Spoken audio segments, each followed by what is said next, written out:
Good afternoon and welcome to On the Spot Motorsports Media.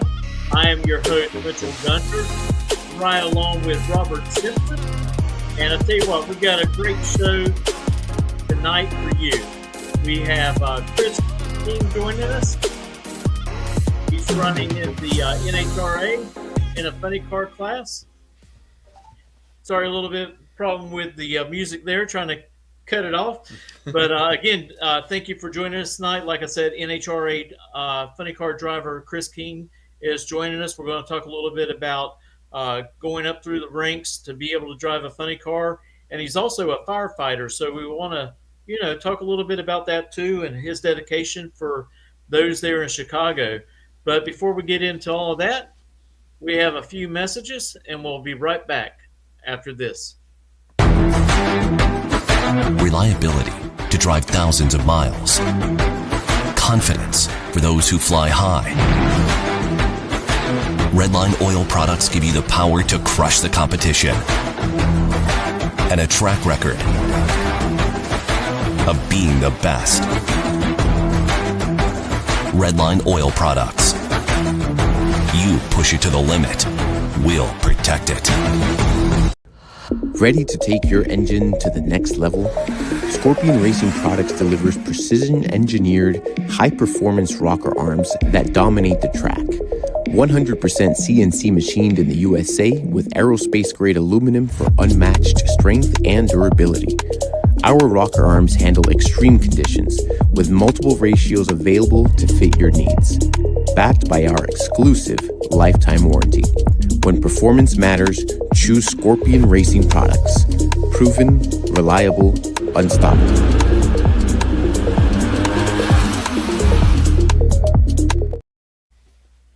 Chris, I want to thank you for taking time out of your busy schedule to join us tonight to talk a little bit about your racing career and also being a firefighter, which is really fascinating. As we know, there's several people who race in NHRA that are firefighters.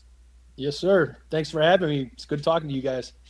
Absolutely, Chris. And like Mitchell said, it's hard catching you because of the events you're going to and all the things you're doing. Like right now, you're coming from Nashville, getting ready to head back to Chicago to go back to work. I mean, you're busy taking care of family and everything. But thank you again for everything you're doing. Now you got a wonderful career. From obviously racing funny car, but tell us how you got started in racing. Well, I've always been a gearhead per se. Even from a small child, I was tinkering and working on things, and I thought I was the coolest when I was like 8 years old and put an air filter on a car for a guy. So it started young, and that carried over to my middle school years, and I started riding dirt bikes and motocross and got competitive, running District 16 points in Wisconsin. And did that every weekend until I started breaking too many bones and getting hurt too much. Then I decided that motocross was too dangerous, so I decided to swap that helmet for a car helmet and start street racing and going to Great Lakes Dragway and doing things like that. So high school was huge for me. I had a great shop teacher named Dave Dixon, and our shop, I mean, he had a pro stock drag car, he had a Vega, he had all kinds of cool things, and he kind of taught us old school hot rodding. And me and my buddy Andy Bull were in that class, and that really set the hooks in us. We learned mechanics. We got to work on his race cars and do cool things. And then that carried over to when we got our licenses and our first cars. We get to bring the cars into the shop and play with them and try to hop them up a little bit the best we knew how when we were 16. Oh, yeah. But, it just started like that. And then, going to Great Lakes Dragway and running a 13-second car, you thought you were cool. But you always wanted to go faster. Next thing you know, you're in a 10-second car. And you're like, well, this is cool, but I want to go faster. Well, now you're in an 8-second car. Well, this is cool, but I want to go faster. Then you're in a 5-second car. And then it just kept going until I eventually chipped away and got myself into a nitro car. And there's nothing that's any faster. So, I went to Frank Hawley's, learned how to drive a car, got super comp license, and then called Frank back a week later and said, hey, I want to drive that funny car. And he's like, come on down. So, Frank taught me how to drive the funny car, taught me all about car control and things to be doing.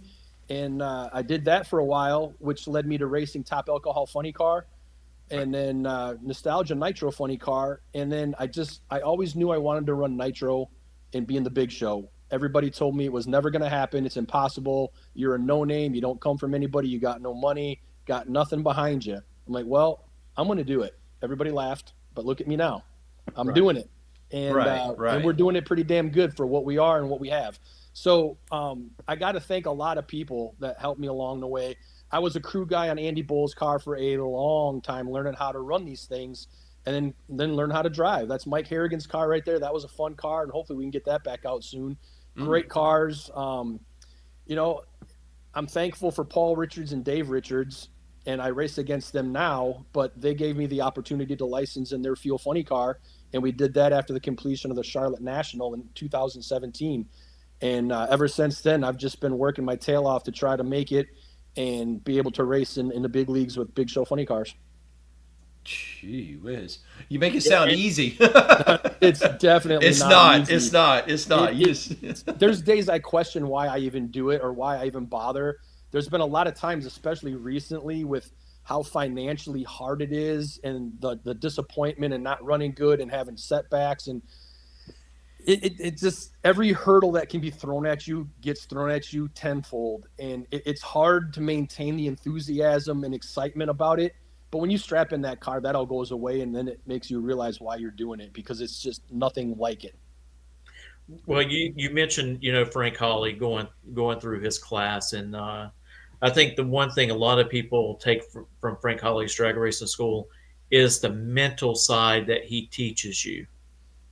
I think that is one of the most important things, is the mental side, how to focus, how to react to the tree, how to keep yourself calm in stressful situations that come up, because you want to be calm. You don't want to be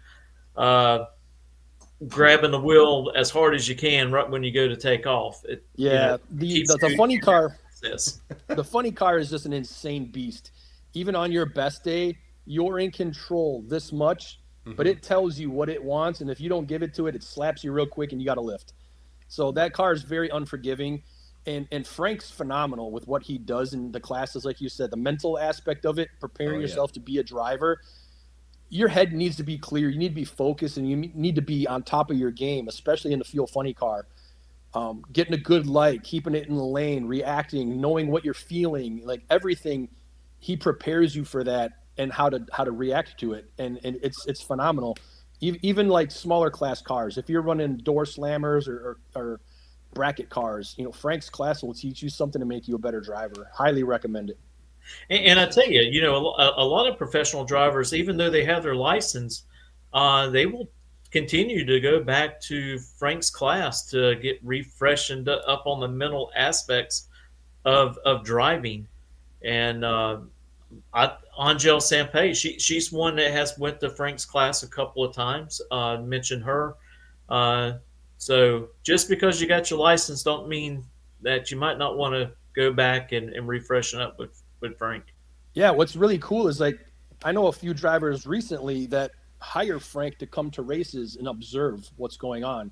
And Frank will be on the line in the pit watching the driver, how he's acting, what he's doing, and try to narrow it down to eliminate distractions and have that driver focus more and be better prepared. So Frank does all kinds of stuff to help current drivers just be better.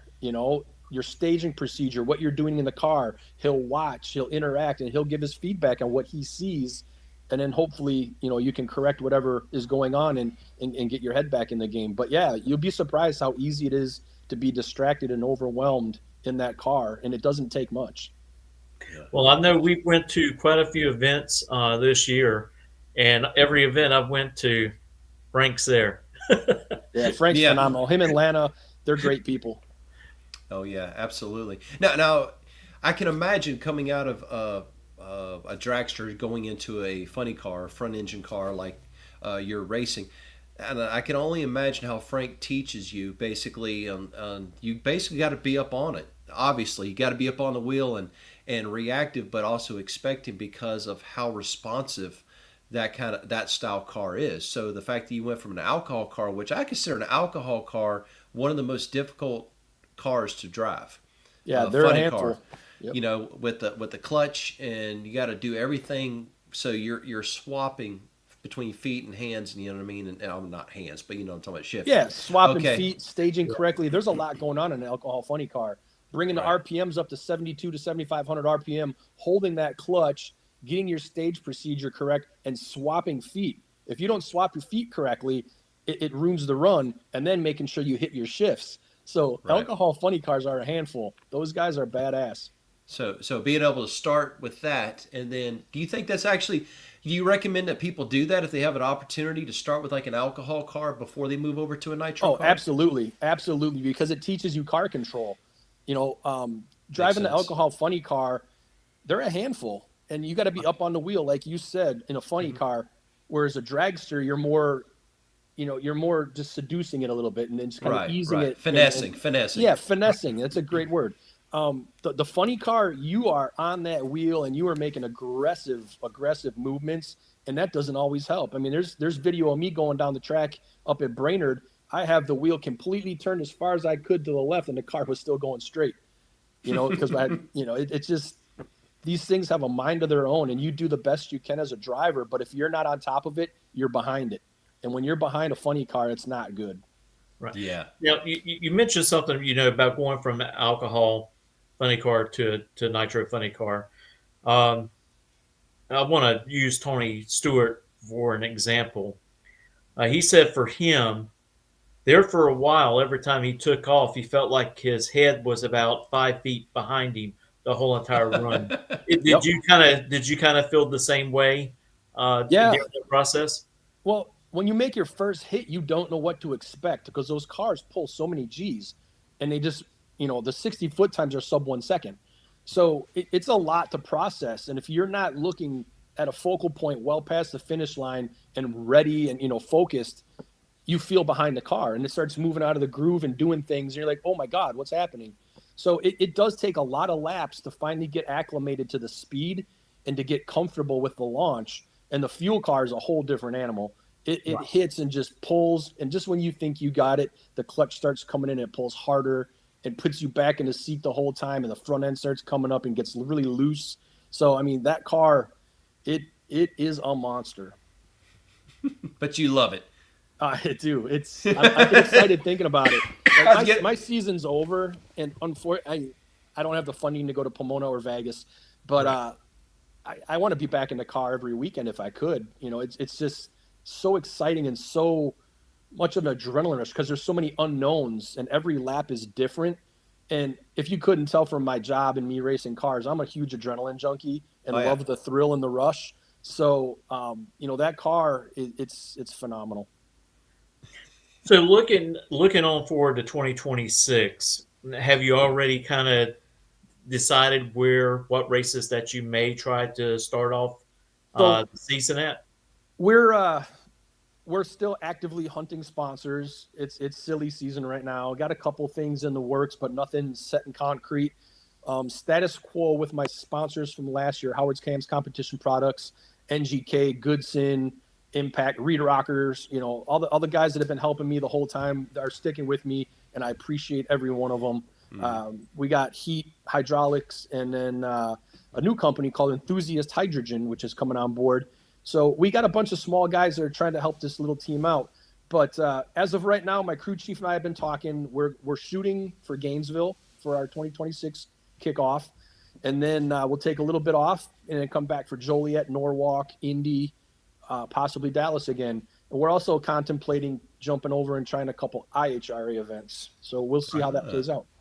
Yeah. Well, you still can actually get yourself pretty much up in the top 10. I mean, we look to this season right now with some teams running limited schedules, and they were able to make the countdown. So, Yep. I mean, that's never out of grasp for you, especially this coming up 2026. Yeah, So I mean, if there's some companies out there and they see this tonight, how would they reach out to you about sit down with you about a marketing opportunity?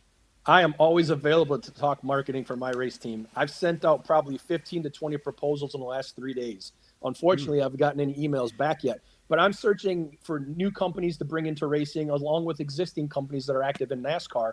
There's a lot of first responder based companies that are heavy hitters in NASCAR. And I don't think they realize that I'm the only active full-time firefighter running in professional motorsports. And unofficially, I have to confirm this, but I think I'm the world's fastest fireman. Huh. I never thought about that. That's a good point. I believe I am. I mean, I'm digging for numbers, but I think I'm going to claim that title, the world's fastest fireman. There's not many people, especially firemen, have been over 300 miles an hour, and this guy has. So, I mean, that's kind of a cool thing. And with me being an active fireman, there's a lot of like marketing and support from other firemen that we could do. Like Wheeling Engineering is huge in NASCAR, and they're an official sponsor of NHRA. You know, they make emergency lighting and things like that. The Rev Group makes all of our fire trucks, and they're with NASCAR and IndyCar. And then, you know, like GovX, you know, Amcus, you know, they make the hydraulic tools that cut us out of the cars. There's so many businesses out there doing things, and it's a natural fit to support one of your own. Well, just to mention this, you know, you got Kelly Klotz, and she's sponsored by the Pipe Fitters Union. Yep. Right. Or Steam Fitters. Sorry, Steam Fitters Union. Right. So I know the firefighters got a really big union. So oh yeah, maybe they can come on board a little bit for you.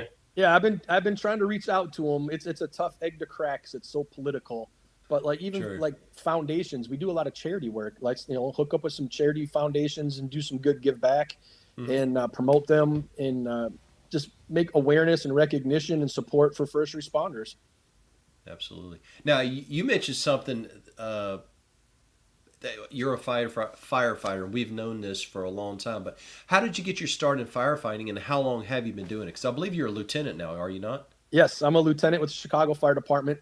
I got my start very young. My dad was a fireman, so I'm second generation firefighter. I grew up in the firehouse visiting him, hanging out on the rigs, going for ride-alongs, and, you know, watching him and his buddies do what they do. And from a young age, I knew that's what I wanted to do. So when I graduated high school, I instantly enrolled in fire school and got my degree in firefighting, and graduated in December. In January, I got hired on the fire department for my first job. And that was back in 1996. So I'm creeping on 30 years of firefighting right now. And it's been good. I started with a department called Caledonia, which is a suburb of Racine, Wisconsin. And I lived in Racine my whole life. I was born and raised there. And then I transferred from Caledonia to the city of Racine Fire Department and worked there. And then from Racine, I transferred down to Chicago because I always wanted to be a big city fireman and, you know, have the big fires and all the excitement. Well, you definitely and you got it in Chicago, didn't you? Yeah, it's something, man. We are busy, and there is not a shortage of fires by any means. And now that I'm a little older, it's catching up to me. You know, I'm not the 25-year-old kid no more. My head thinks I am, but my body's telling me, yo, you need to slow down a little bit. But yeah, it's still, you know, I still go charging in hard. I just I feel it for a couple days now. Well, you know, being a firefighter actually probably helps you in the car because, I mean, you have to stay physically fit to be able to do that job, and you have to be physically fit to be able to manhandle one of those short wheelbase funny cars. Yeah, and you know, I think I'm very comfortable in the funny car. You know, we're wearing a ton of fire gear in the car, just like I do at the fire department, and I'm not claustrophobic at all because a lot of people freak out when they drop the body down and see how confined you are in that funny car.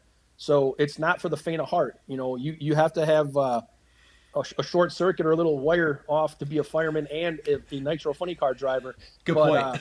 Yeah, I think I'm comfortable. The worlds definitely have a lot of correlation, and you know, it prepares me because if something does happen, I know how to react in that situation. Right, but the fact that you're already comfortable being in a very hot situations, you know what I mean, with, like you said, what you wear during fires and stuff like that, the weight, the heat, and all that stuff, and then same thing when you're in a multi-layer fires used to drive the funny car, the multi-layers and the heat that those retain. So like Mitchell said, you're conditioned to it already. Yeah, the air conditioning don't work on the funny car. We got to talk to my crew chief about that. Yeah, pipe it in all over you, right? Yeah, it gets hot, especially if you're sitting in the staging lanes for a while.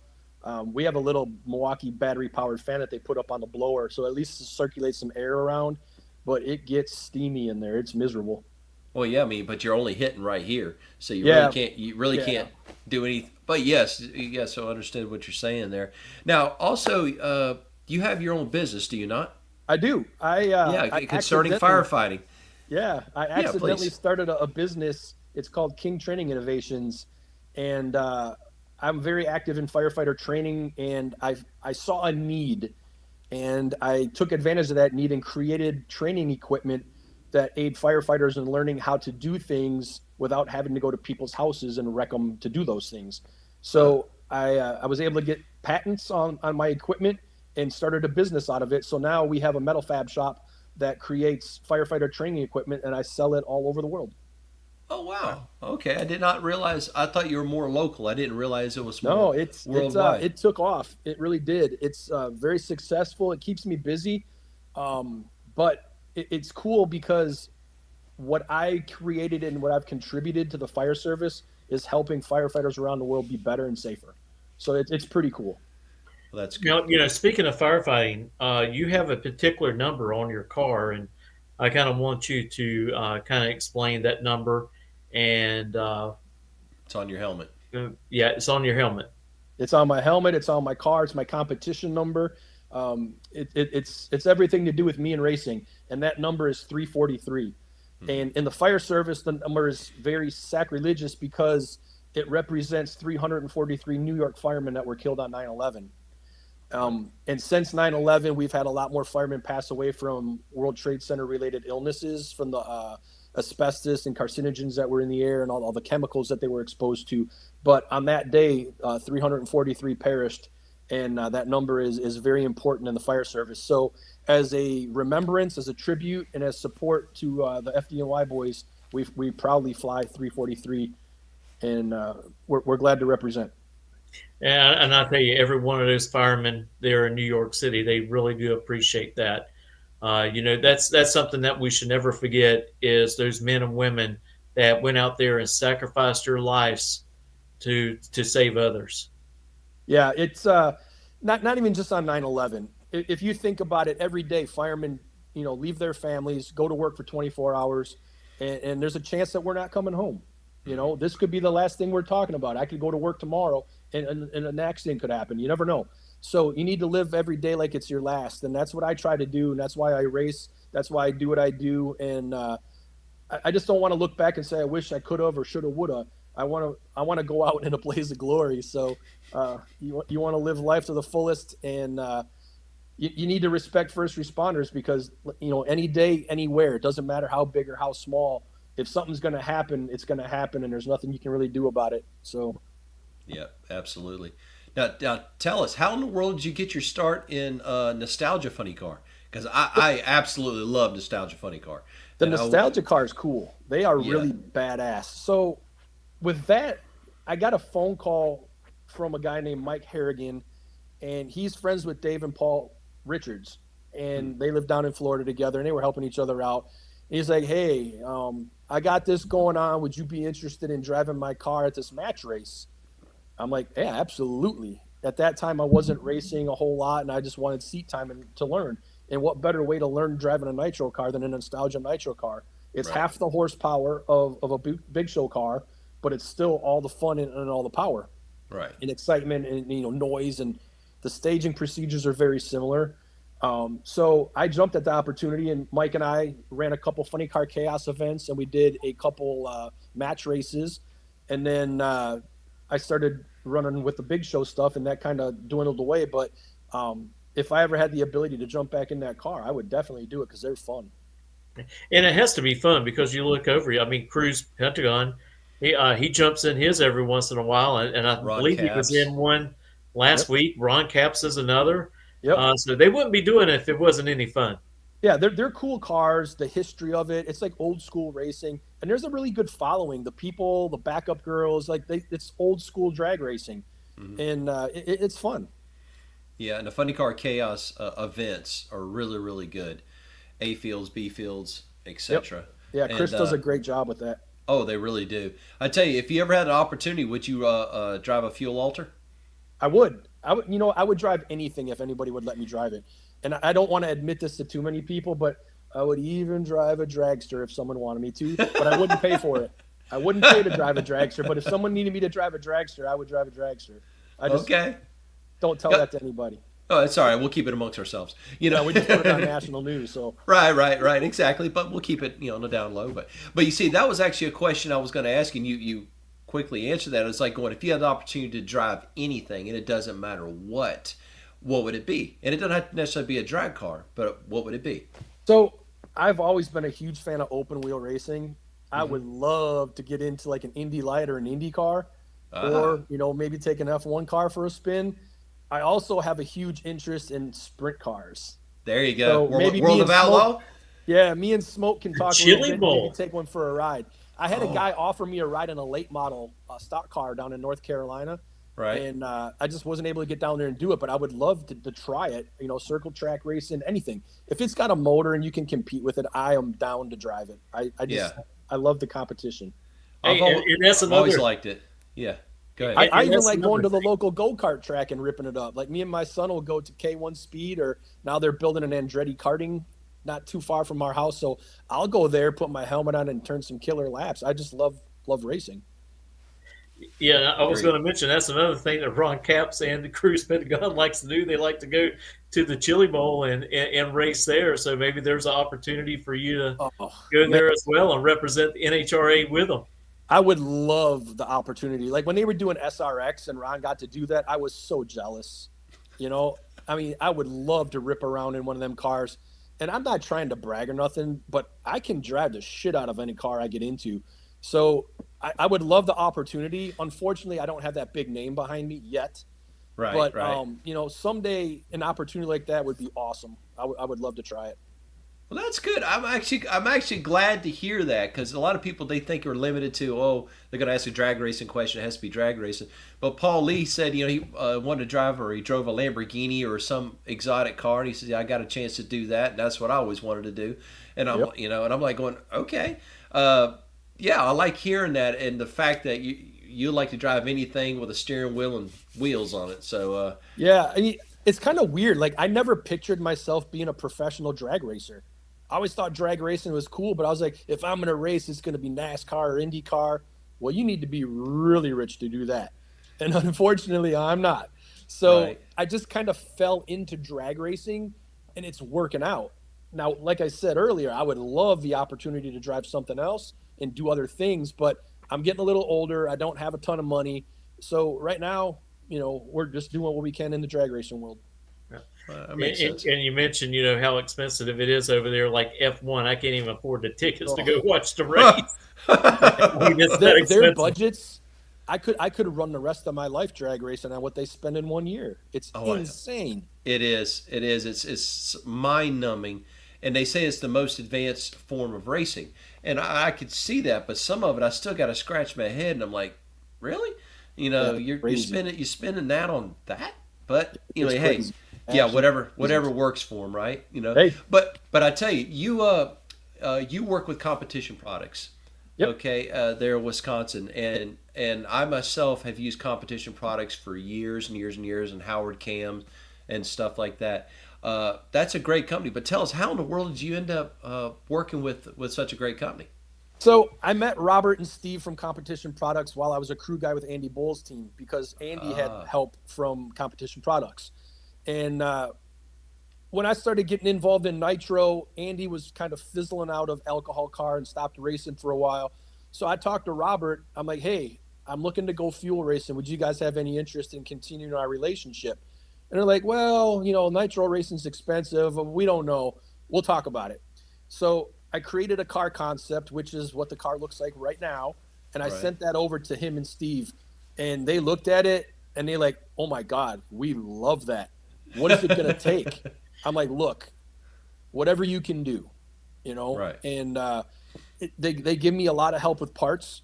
And when they can, they'll throw me a little bit of cash, but it's not a cash base at any means. That car's pretty. It looks great going down the track. But that's the wrap that we designed, and that was designed by Jack Beckman's son, Jason. Jason really? Beckman's a graphic designer, and he's a kid that does phenomenal work. And Jason and I still work together on concepts and things like that for the cars. But, Comp Products loved the car. They loved what we were doing, and they jumped on board. That's great. That is great to hear because, like I said, they're a great company, hardcore engine speed parts, and but I work with Eric Johnson primarily. He's one of the techs there, and like I said, I've been working for quite a few years, so it's great to see that working with racers like yourself, and other racers, but professional racers like yourself. They have a big history in drag racing, going all the way back to the Rattler car and all that. Yep, so, they sure do. They sure do. They have a lot of history. It's kind of funny. John Force came up to me one time in the pits. He goes, "Hey, kid, good to see you. I used to run Howard's cams in my cars. It's really great that they're on there helping you out." Right. How John Force is. I just thought that was really cool because John used to run Howard cams in his nitro cars. So, the old school hot rodders, the old school drag racers, they all know about Howard's cams. And for them to be back involved in pro drag racing is just really cool. It is. It is. And the fact that they do it in-house, too. They do it all over there in Wisconsin. Yep. Mitchell, I know you know this, but the cam in my car currently was ground by them. The hydraulic roller that I race in my car. I mean, they spec'd it out, and we talked about it, and they came up with a design. Boom, here you go. So the fact they're able to do that in-house and not job it out is really good. It's good American products. So that's good. But I tell you now, how many races you looking to hopefully run right now that you're tentatively talking about right now for next year? Comfortably with what I can afford with no financial sponsors, we're looking to do 4 to 5. I'm working on a deal, and if it pans out, you're going to see Chris King racing full time. But again, this is pipe dreams and talks. Right. And until that contract is signed and the agreement is made, we're going to try to do 5. That's a good number. Makes sense. Well, yeah, it's hard. You just, the logistics aspect of it for me, especially. I'm the team owner. I'm the one that books all the airfare, the travel, the crew. I got to buy all the food and get the catering all figured out. I got to drive the truck and trailer. So I drive from Chicago down to Indianapolis, hop in the semi and drive from Indianapolis to wherever the race is, set up on Wednesday. The crew flies in Thursday, and then we start racing. So it's a lot for me. It's overwhelming sometimes, but at this point, that's what I got to do what we do. Right. So are you going to go to the PRI this year? Yep, we'll be at PRI down there talking, meeting connections, talking to NHRA, talking to people. It's all about networking. I hope to have some good announcements to make there, but right now I'm hitting roadblock after roadblock, and it's just really hard trying to get sponsors. But if it's meant to be, it's meant to be. Yeah, I know what it's like. I mean, 50 doors are closed in your face before that one creeps open for you. Yeah, I mean, like I said, I sent out 15, 20 emails to different companies, and you don't even know if it gets to the right people. You don't get responses back, so you're kind of in limbo. So it's frustrating. It's hard. I don't know how people do it. Apparently, I'm not doing it right. So, but I'm trying to learn, and I just got to get that one opportunity because we have a good car, we have a good crew, we have the right pieces, we're at the right parts. We just need a little bit of help, and then you're going to see us winning rounds and races. Absolutely. So what is your fastest time? Of yours right now in the funny car? Right now, our fastest time was a 4:07 at 3:02, and we did that in Indy. We've had the car making great numbers down low, and we had an ignition issue. It shut it off in Dallas, which that probably would have been faster. It probably would have been a low 4:0. Maybe a 399 at 315 or so if you did the math on the numbers that we saw down low. So the car's got the performance. We just, as a small team, we don't get to go out and test. We don't get to do as many laps as everybody else. So we stumble across accidents or boo-boos or, little mistakes that get made. And our crew, they're phenomenal. For part-time crew, they do a great job. We make every turnaround just like all the big teams do. But because we're not doing it every day, occasionally we miss something and it bites us, but we're learning and we get better every lap. Yeah, I mean, if you look at any of those teams, I mean, it is unreal how they can work around each other and not miss a beat. Yeah, they're phenomenal mechanics, phenomenal. Yeah. And like I said, my team, for a bunch of part-time guys that have real jobs, They fly in the weekend, and they hands down can hold their own against any of the big teams. We might not be quite as fast, but we have not missed a round of qualifying because of turnarounds. So our guys are good. Now tell us, who's your crew chief? My crew chief is Bob Peck, and he's based out of Brownsburg, works for DSR, and basically does all their parts and manufacturing. And he's been in nitro racing a long time with a bunch of different teams, got a couple championships under his belt, worked with Force, worked with Beckman, worked with Caps, worked with McMillan. He worked with all kinds of guys. He's been next to some of the best tuners out there, like Wetland and Guido, Right. Medlin, all those guys. And he's a smart dude. He's very meticulous.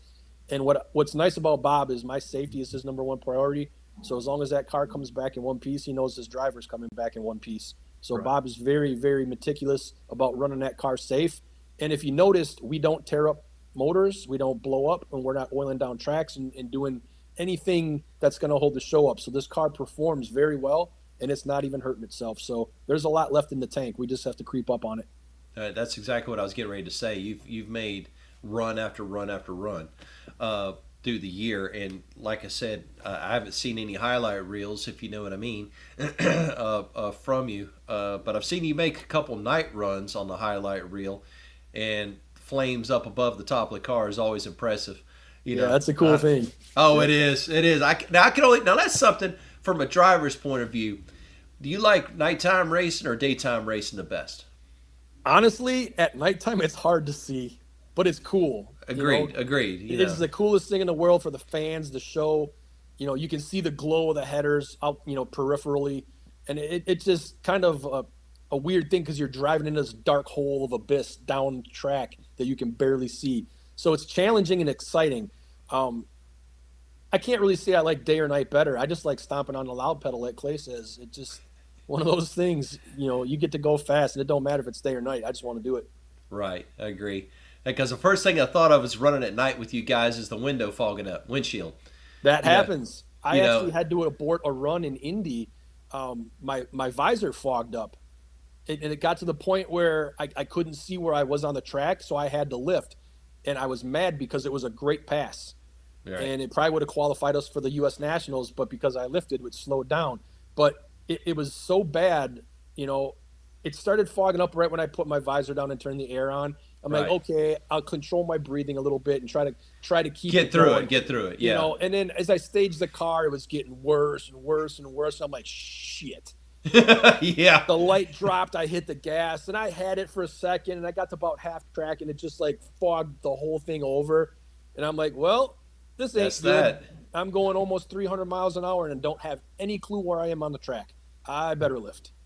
Yeah, So- safety always first. Yeah, it's a hard thing to do as a driver, but you can't see and you're driving that fast. It is not worth wadding my car up because Yeah. that would ruin my season. So No. Yeah. No, I got to be agree- smart when agree. I race.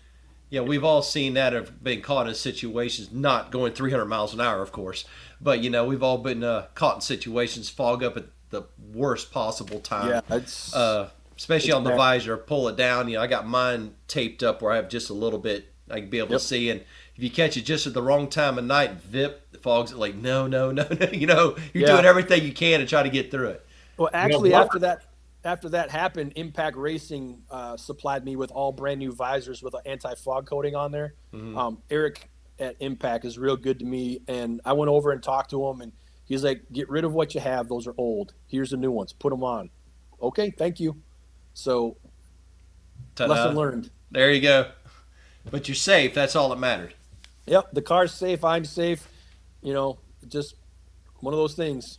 Yeah. It Yeah, happens. speaking of anti-fog stuff, I think Frank Holly used to have a anti-fog thing that he sold, and He still does. I actually got a couple of bottles of it, and Yeah. you just wipe your shield off, your helmet shield, and it helps it keep from fogging Frank up. actually, he made this little thing that he puts hot packs in. It's like a visor cover that you stick on there, and then you do your burnout, you come back, it keeps your visor warm, and then right before you stage the car, you take it off and either pass it out the window or stuff it into your seatbelts, and then you go down the track. But it keeps your visor hot, so it's warm long enough to make the run, and you don't fog up. And he uses that in his class, still to this day. Makes sense. That does make sense. Now, and the thing about it is, as I say, crafty, but I mean, he has a lot of wisdom from running up and down the road.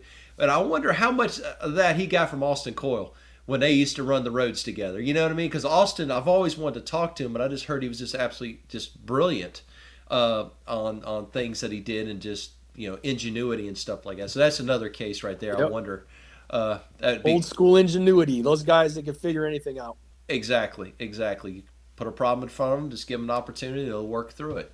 Yep. So, and I'll tell you, you do everything at your team. Now, you don't make the tune-up calls, correct? Nope.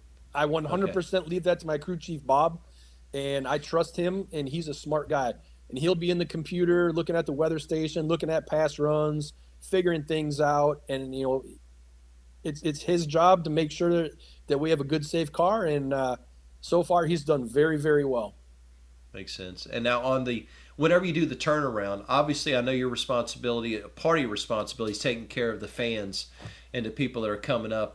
But what's your responsibility on the car during the turnaround?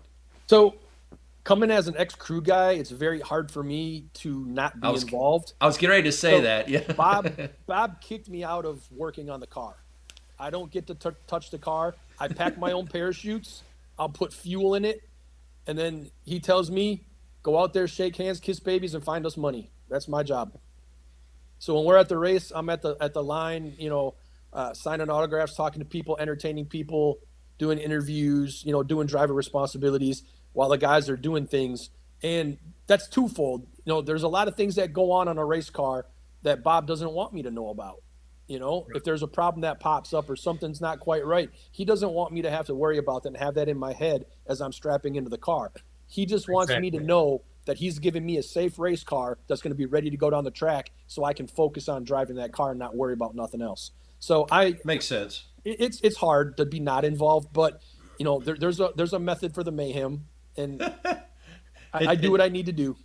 Yeah, it helps you keep you mentally focused for sure. Yeah, now, it's hard though. It's very hard. Oh, no doubt. There's a lot going through my mind financially. Especially if we're on the bump of qualifying, we lose money and parts break. I'm like, oh my God, how am I going to pay for that? There's a lot that goes into it. So it's hard to keep a cool head driving. Right. So on the circuit, what is your favorite track that you like to go to? I like Norwalk. I've always liked Norwalk because the facility is phenomenal and the ice cream. Bader always has the stands full no matter what. Even when we were racing the alcohol funny car, Bader would always have 20,000 people in the stands. And then, the fans are great. It's a great facility. The track's great. And what's really cool this year is we had a lumberjack event that we brought the ADLRA, American Lumberjack Racing Association, ALRA, and world champion Mike Sullivan. And we competed against lumberjacks and fellow racers in a co-op with chainsaw racing. Oh, really? Yeah. It was my partner and I came out victorious. We were the overall champs. It was kick-ass. It was me, Spencer Hyde, Clay Milliken, Matt Hagan, and Buddy Hull.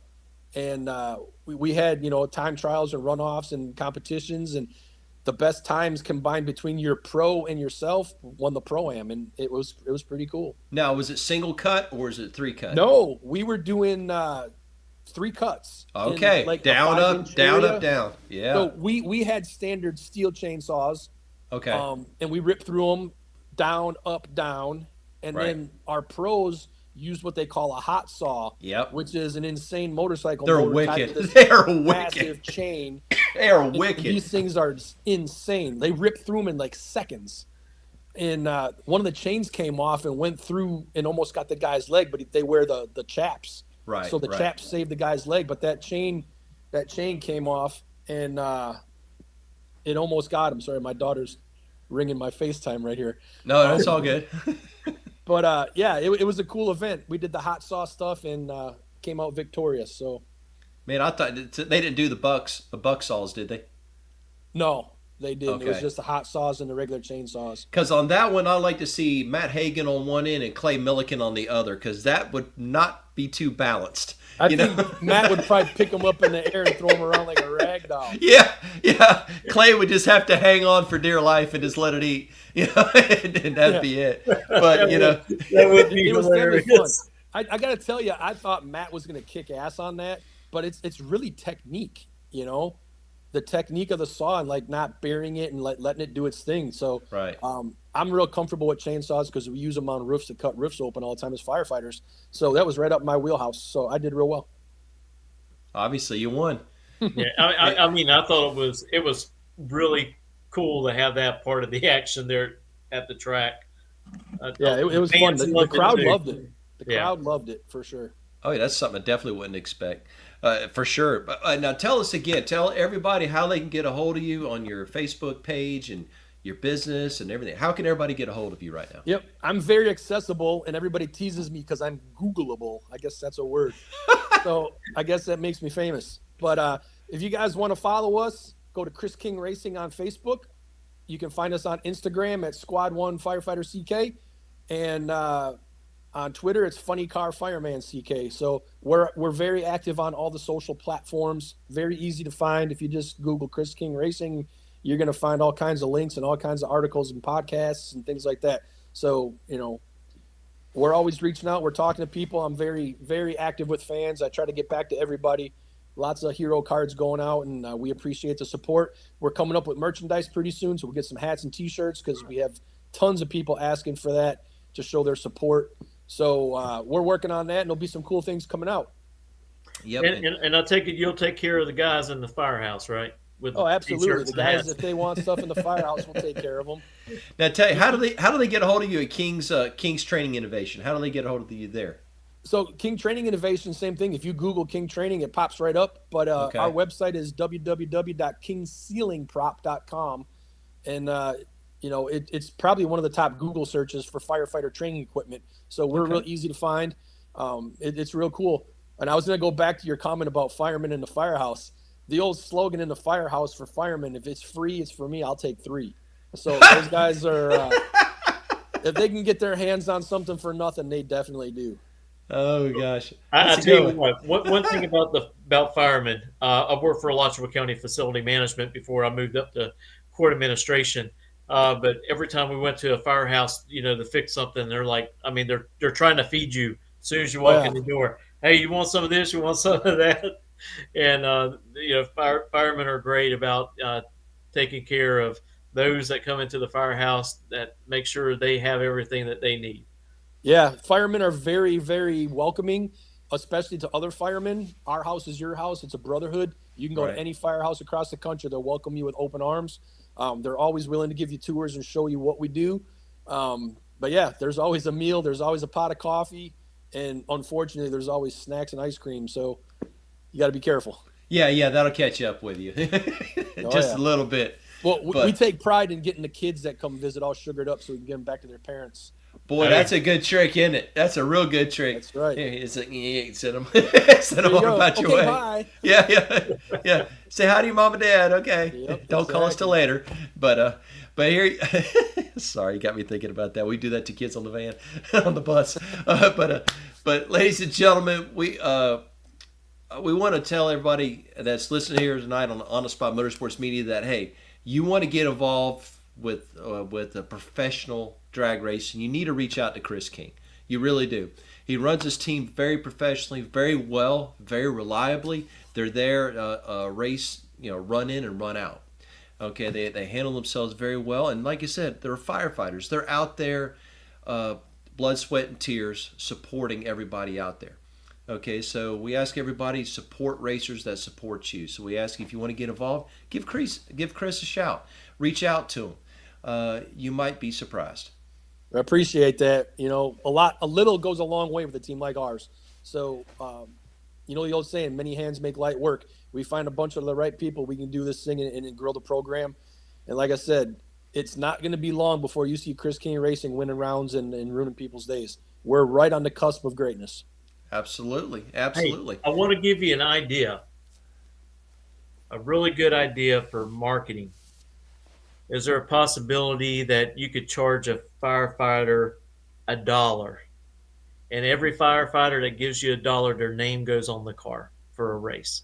That's a good idea, but I already ruined it because I've had firefighters signing my car since Indianapolis. I saw that. I saw that. It's all over it. Yeah, we got firefighters and first responders' names all over the race car, and what's really cool is how excited people get about that.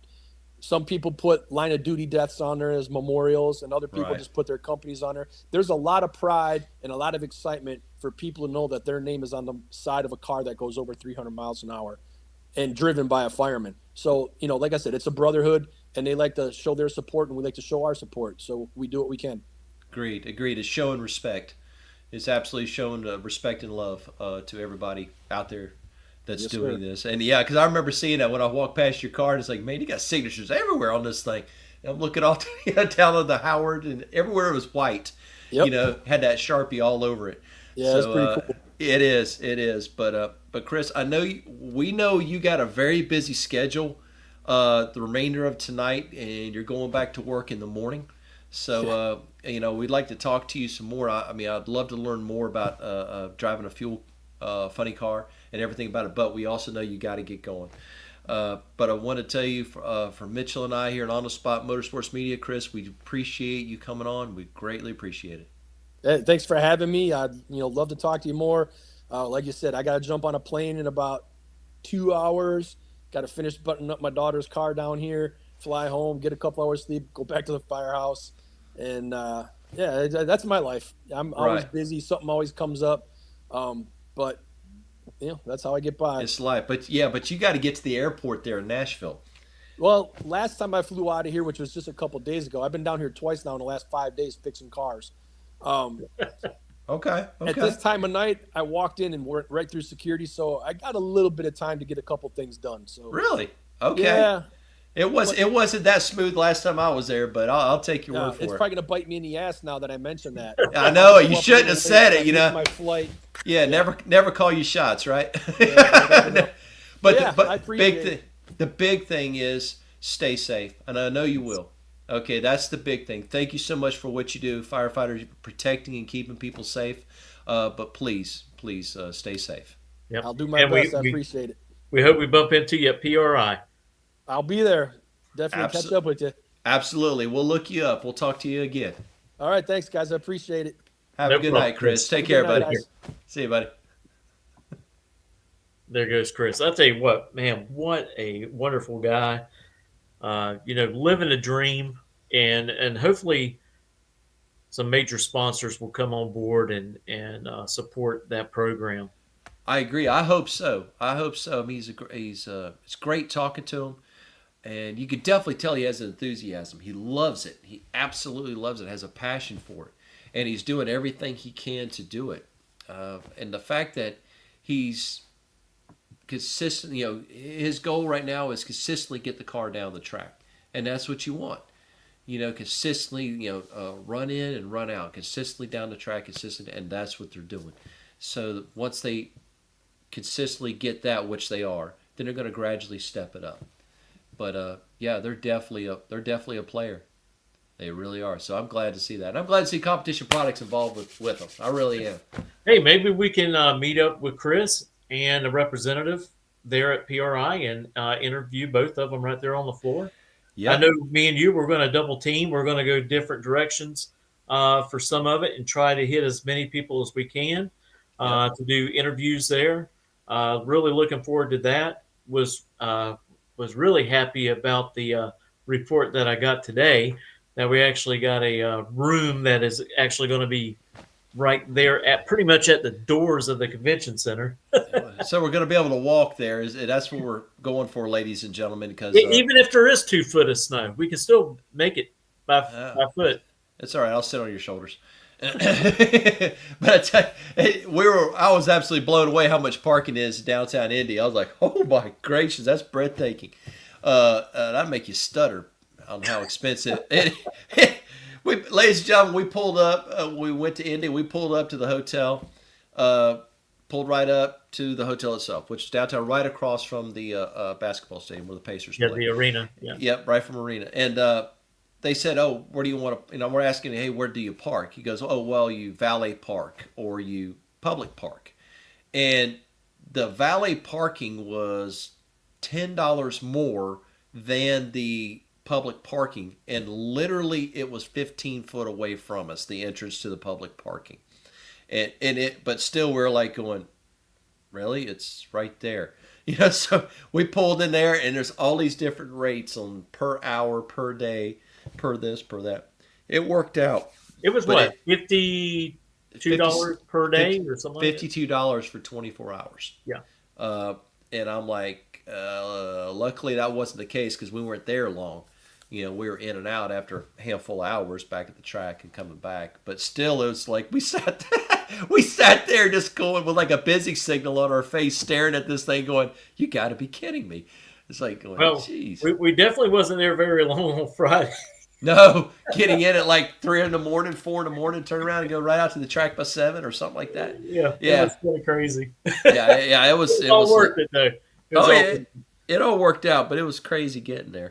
But that's just part of it. Everybody has those situations. But yeah, ladies and gentlemen, I want to tell you thank you for continuing to support Mitchell and I on the Spot Motorsports Media. Ask you to, if you are not currently following us, to follow us on Facebook. Also to subscribe on YouTube. We're trying to build that page up.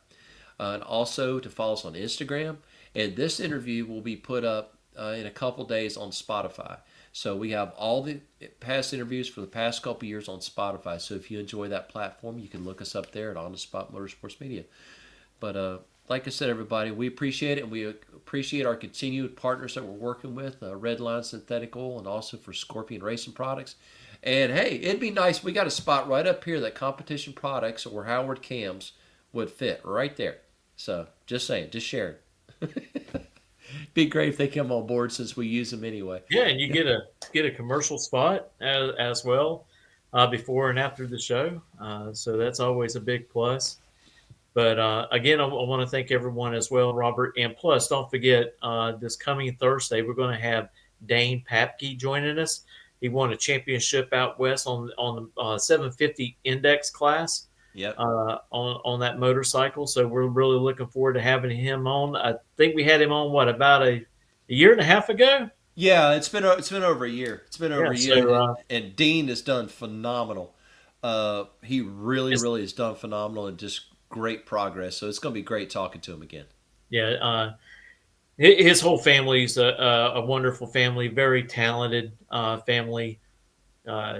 Just from his father, his mother, and his sisters. I mean, yeah, track and field, ballroom dancing, and his brother plays basketball. Probably got a lot of scouts looking at his brother right now in basketball. And yeah, and it does. So isn't one of them competitive golf player or something like that?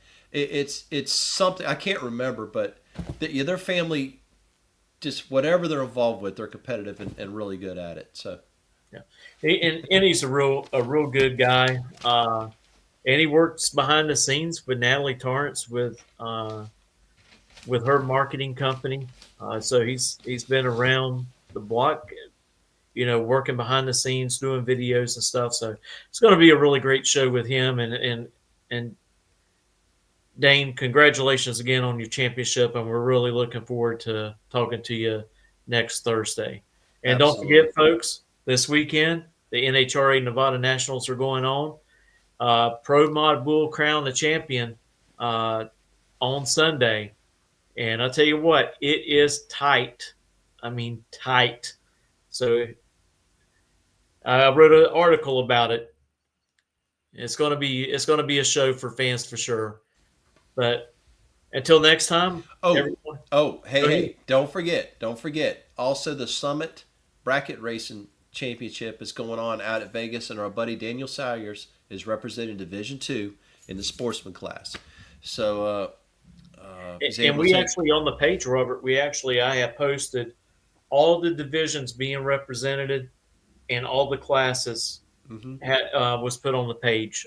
So because all those players are very important in racing all the way to the ET series. Absolutely, and Dan's out there with Plush. That's what we call his car, by the way. He's out there with Plush, and he's going to do his best. But like I said, we wish him nothing but the best and safety, and wish you the best, buddy. Everyone, see you next week. Have a good night.